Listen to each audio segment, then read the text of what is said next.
Hi, welcome to the Jerry Baker Breakdown, a series of tips, tricks, and strategies on some of our most frequently run races. In this episode, we're doing a quick breakdown of a Category 3 JB Keirin. And here's a few quick details on the Jerry Baker Memorial Velodrome. It was built in 1975. It's a 400-meter concrete track with 23 degrees of banking in the turns, and it's located in Miramore Park, which is in Redmond, Washington. It's a 4-lap race where the e-bike in this case paces the group up to about 50 kilometers per hour, which is just about 30 miles an hour. After 2.5 laps, the e-bike does pull off, which leaves a fast 600 meters to close the end of the race. Generally, it's up to 8 riders, and unlike other Keirins, you won't fight for position. Positions are drawn beforehand and they're assigned to you. You can reshuffle after a half lap, but you can't pass the e-bike until it pulls off the track. And for reference, I'm a sprinter that prefers shorter, punchy style sprints, so the shorter the sprint, the better it is for me.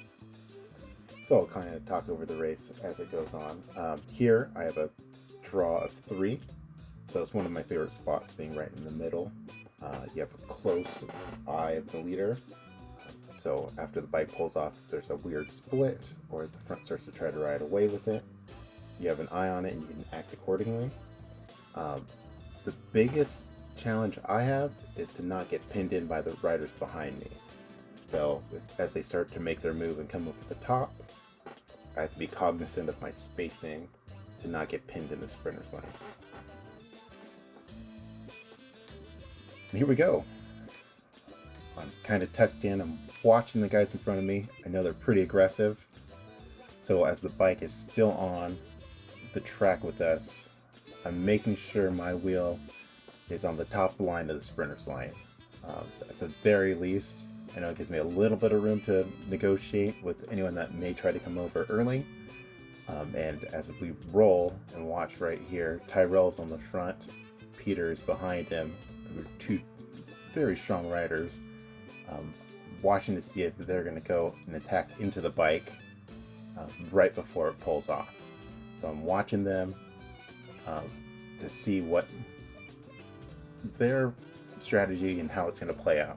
Here you can see he checks under his arm to see if Peter's right there on his wheel, and it looks like we have another half a lap right before it pulls off.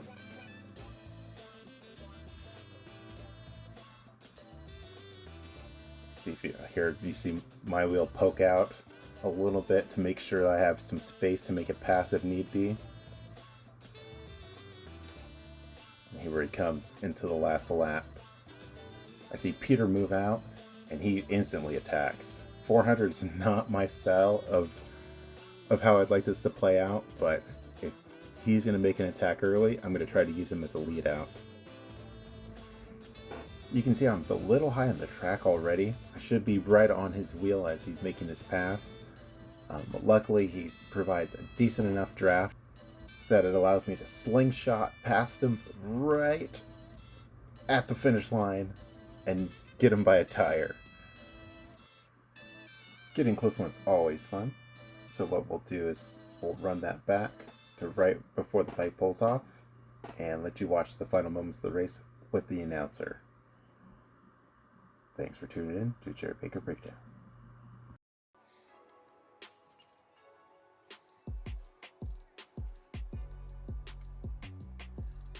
Still sitting on the pedals though, no power coming yet as he's still keeping it coasting.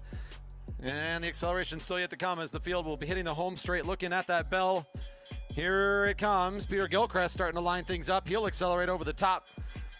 Drop down the sprinter's lane in front of Tyrell. He takes the lead. It's one of the juniors now trying to lead this sprint out. The Red Ranger trying to get up there as well as Stan Douglas. Oh, second acceleration from both of them as Lacey getting up out of the saddle as well as Douglas. The 2 of them want to make it into this thing. Only 2 advance. Peter Gilchrist, one of the juniors, still holding on to his effort. Can Douglas come up to join in? This might be a 3-up sprint. Lacey, Douglas, and Gilchrist. Whoa! I think it's going to be the Red Ranger and Lacey on the outside unofficially.